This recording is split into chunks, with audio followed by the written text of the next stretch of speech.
অষ্টাদশ শিক্ষক নিবন্ধন পরীক্ষার ভাইবা নিয়ে বিতর্ক হচ্ছে। প্রিলিমিনারি ও লিখিত পরীক্ষায় উত্তীর্ণ বহু প্রার্থী ভাইবায় বাদ পড়েছেন। যদিও ভাইবার নম্বর মূল ফলাফলে যুক্ত হয় না, ভাইবায় কেবল কাগজপত্র যাচাই হওয়ার কথা থাকলেও বাস্তবে ব্যাপক বৈষম্যের অভিযোগ উঠেছে। কাউকে শুধু নাম ঠিকানা জিজ্ঞেস করা হয়েছে, আবার কাউকে কঠিন প্রশ্ন করে ফেল করানো হয়েছে। পরীক্ষকদের মতাদর্শ না মিললেই ফেল করানো হয়েছে বলে আমার পর্যবেক্ষণ। এ ধরনের মূল্যায়ন কি ন্যায্য? শিক্ষক নিবন্ধন পরীক্ষায় নীতি ও পদ্ধতি কেমন হওয়া উচিত বলে আপনি মনে করেন?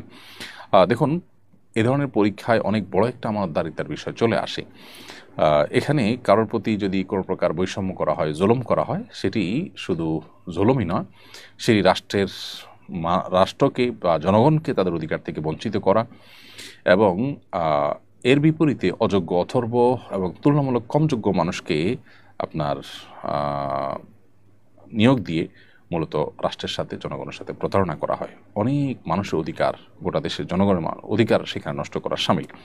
তো এই জন্য এ ধরনের বৈষম্য করা সুস্পষ্ট জুলুম, এবং প্রশ্নের উত্তর সঠিক দেওয়ার পরও যদি ফেল করানো হয় কলা কৌশলে, বিশেষ করে নিজের মতাদর্শের সাথে বনিবনা না হলে, তাহলে সেক্ষেত্রে ভিন্ন ঘরানার হওয়ার কারণে অনুত্তীর্ণ করা, এটা ইসলাম এবং রাষ্ট্রীয় প্রচলিত আইনের পরিপন্থী। বিধায় এ ধরনের কর্মকাণ্ড বন্ধ হওয়া উচিত। প্রায় সময় এ ধরনের অভিযোগ ওঠে।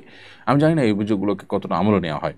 আন্দোলন করতে করতে যদি একেবারে বাধ্য করা না হয়, তাহলে পারতপক্ষে এ ধরনের অভিযোগগুলো নিয়ে কর্তৃপক্ষকে সেরকম কোনো ভূমিকা রাখতে সচরাচর দেখা যায় না।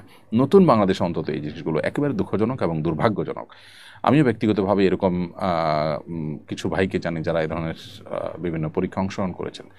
এতটা যোগ্য, এতটা মেধাবী, তাদের পরীক্ষার ফলাফল এতটা ভালো এবং মানুষ হিসেবে তারা এতটা ভালো যে তারা এই ধরনের পদে যাচ্ছেন। এটাই একটা সারপ্রাইজিং বিষয় যে এরকম পদের জন্য তারা আবেদন করেছেন, অথচ তাদেরকে পর্যন্ত বাদ দেওয়া হয়েছে। এরকম ঘটনা আমিও জানি। খুবই দুর্ভাগ্যজনক এই বিষয়গুলো।